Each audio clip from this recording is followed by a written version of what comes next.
आते हैं कुछ अलग अलग विषयों पे चर्चा करते हुए। और आज हम बात करेंगे आपसे हल्दी के बारे में। हल्दी हल्दी एक किचन में यूज़ होने वाला मसाला जो हमारे खाने के स्वाद को तो बढ़ाता ही है पर हमारी सेहत के लिए भी बहुत लाभकारी है। कहते हैं एंटीसेप्टिक, कहते हैं विष को रोकने के लिए कहा जाता है। एंटीसेप्टिक की तरह हल्दी को यूज किया जाता है, विष विरोधक की तरह इसको यूज किया जाता है। हमारी स्किन को निखारने में, हमारी स्किन पे ग्लो लाने में हल्दी का विशेष योगदान रहता है। अब हल्दी अगर देखा जाए मेनली पीले रंग की जो हल्दी है गुरु बृहस्पति को रिप्रेजेंट करती है। गुरु बृहस्पति को अगर कुंडली में कोई उपाय गुरु बृहस्पति की स्थिति सुधारने के लिए अगर हम करना चाहें, अगर अच्छी स्थिति में नहीं है तो वो हम हल्दी से कर सकते हैं। पर अब हल्दी का रंग कौन सा है, वो कौन से ग्रह को रिप्रेजेंट करेगा? अगर कहीं काली हल्दी है तो वो शनिदेव को रिप्रेजेंट करती है, और अगर कहीं पीली हल्दी है तो वो गुरुदेव बृहस्पति के लिए हम कह सकते हैं कि गुरुदेव बृहस्पति से संबंधित अगर हमें कोई उपाय करना है तो हम पीली हल्दी से कर सकते हैं। हल्दी हमारे हर मंगल कार्य में, हमारे हर शुभ कार्य में हल्दी का विशेष रूप से प्रयोग होता है। और साथ साथ गुरुदेव बृहस्पति को मजबूत करने के लिए भी हम हल्दी का प्रयोग करते हैं। हल्दी के बहुत सारे प्रयोग हैं जो हम अपने जीवन में चल रही समस्याओं को दूर करने के लिए कर सकते हैं। सबसे पहले तो अगर हम आपको कहें कि नियमित रूप से आपको हल्दी का तिलक लगाना चाहिए। हल्दी का देखिए अक्सर मैं जब बात करती हूँ तो मैं आप सबको बोलती हूँ कि केसर का तिलक लगाएं, अन्यथा हल्दी का तिलक लगाएं। अगर आप केसर या हल्दी का तिलक लगाते हैं तो आपके सभी कार्य सिद्ध होते हैं, आपके सभी काम पूरे होते हैं, आपकी वाणी में पवित्रता आती है, आपके बोलने के तरीके में पवित्रता आती है, अट्रैक्शन आती है, आप ज्यादा से ज्यादा लोगों को अपनी तरफ अपनी वाणी के द्वारा आकर्षित कर पाते हैं। दूसरी बात करें, अगर आपका विवाह नहीं हो रहा है, अक्सर कहा जाता है कि मेरा विवाह नहीं हो रहा, विवाह में परेशानी आ रही है, बहुत लड़के देखे जा रहे हैं या बहुत लड़कियां देखी जा रही हैं, कहीं पे भी संबंध नहीं बन पा रहा है, कहीं भी रिश्ता नहीं हो पा रहा है, तो उस केस में आप नहाने वाले पानी में, प्रतिदिन नहाने वाले पानी में एक चुटकी हल्दी डाल के नहाना शुरू कर दीजिए और सूर्य भगवान को जल चढ़ाइए। जब भी सूर्य भगवान को आप जल चढ़ाते हैं तो जल में एक चुटकी हल्दी जरूर डालिए। देखिए सूर्य भगवान को जल अविवाहित अपने विवाह के लिए चढ़ा सकता है, और अगर विवाहित है कोई भी फीमेल तो वो भी जल चढ़ा सकती है, क्योंकि अगर आप अविवाहित हैं तो आपका विवाह शीघ्रता से होगा।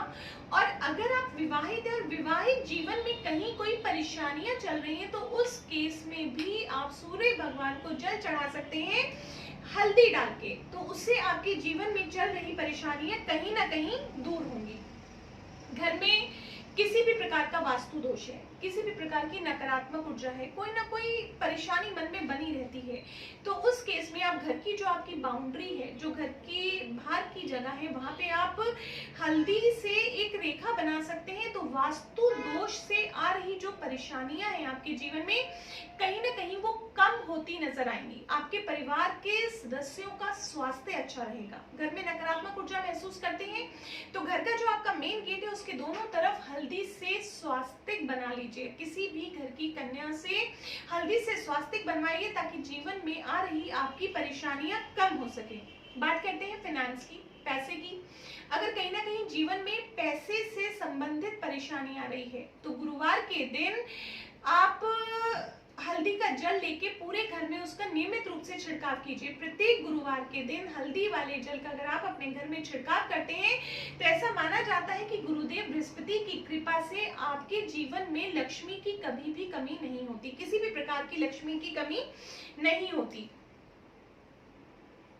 एक और विशेष रूप से आपको बात बताने जा रही हूँ। जीवन में महसूस करते हैं कि पैसा रुकता नहीं है, पैसा आता है, पैसा बहुत जल्दी खर्च हो जाता है, तो उस केस में आप हल्दी का पाउडर ले सकते हैं और उसके अंदर जल मिलाइए। जल मिला के उसका एक पेस्ट बना लीजिए और एक सफेद चकोर कागज पे उससे श्रीम लिखिए उससे, और उसको फोल्ड करके अपने पास रख लीजिए। तो ऐसी स्थिति में भी अगर कहीं धन संबंधी कोई भी परेशानी आ रही है तो उस केस में भी आप हल्दी का इस प्रकार प्रयोग कर सकते हैं और इससे जीवन में चल रही धन संबंधी परेशानियां कम होती नजर आएंगी। देखिए मैं ऐसा तो नहीं कहूंगी कि कोई मैजिक हो जाएगा या चमत्कार हो जाएगा। देखिए मैजिक या चमत्कार नहीं होता, इंसान को मेहनत अवश्य करनी पड़ती है, मेहनत जरूरी है, कर्मों की प्रधानता है, ये जो आपको उपाय छोटे छोटे बताए जाते हैं, ये उपाय आपको सपोर्ट करते हैं। बच्चा सीढ़ी पे चढ़ना चाहता है, ठीक है, वो सीढ़ी पे चढ़ने का बहुत प्रयत्न कर रहा है, और एक उंगली, माता या पिता की एक उंगली का जब उसको सहारा मिलता है तो वो फटाफट सीढ़ी चढ़नी शुरू कर देता है।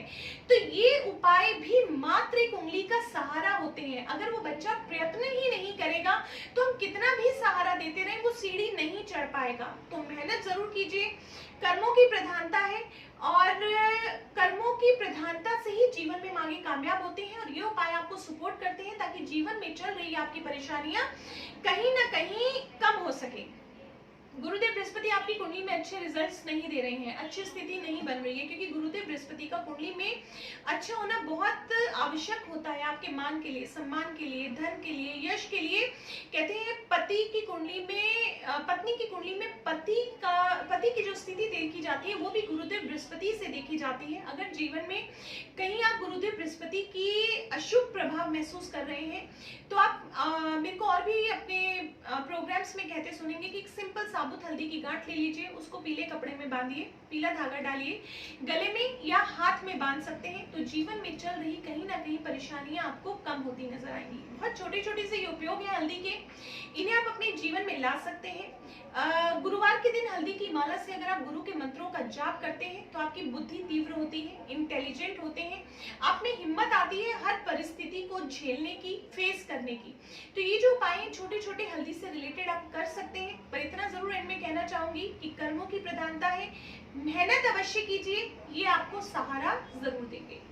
आशा करती हूँ आपको ये जानकारी बहुत अच्छी लगी हो, और अगर आपको ये जानकारी, इन्फॉर्मेशन पसंद आई हो तो इस चैनल को जरूर लाइक करें, शेयर करें, सब्सक्राइब करें। आज के लिए बस इतना ही। नमस्कार, जय माता दी।